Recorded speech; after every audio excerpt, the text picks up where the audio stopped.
আর আমার কাছে প্রশ্ন, এই যে 8 দিন কর্মবিরতি দিয়েছেন, স্টুডেন্টরা তো লেখাপড়া করতে পারেনি, ক্লাসে যেতে পারেনি।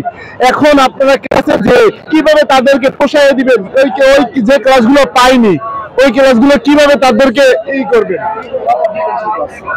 ধন্যবাদ মিডিয়াদের যারা অক্লান্ত পরিশ্রম করেছে আমাদের সাথে। আমরা দীর্ঘ 10 দিন পর্যন্ত আন্দোলন করেছি। এই 10 দিনে আমাদের সামনে যেহেতু শিক্ষার্থীদের বার্ষিক পরীক্ষা, আবার জেএসসি পরীক্ষা আছে, সব মিলে শিক্ষণ ঘাটতি তো অনেকটা হয়েছে। কিন্তু আমাদের আন্দোলনটা আরো আগেই সমাপ্ত করতে পারতো সরকার, তাদের শুভবুদ্ধি উদয় হয়েছে, কিন্তু সেটা অনেক পরে।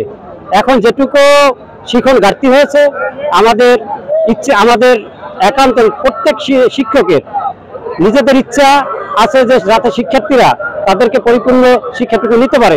সেজন্য আজিজি স্যার নিজেই বলেছেন, এবং এটা আমাদের নিজস্ব উদ্যোগ ছিল যে আমরা প্রয়োজনে শনিবারও এই শিক্ষণ ঘাটতিটা মেকআপ করার জন্য আমরা ক্লাস নেব, এবং এখন থেকে বার্ষিক পরীক্ষা পর্যন্ত প্রত্যেক শনিবার আমরা ক্লাস নেব। এর ফাঁকেও যদি আমরা সময় পাই তাহলে এক্সট্রা ক্লাস নিয়ে এগুলো রিকভার করার চেষ্টা করব।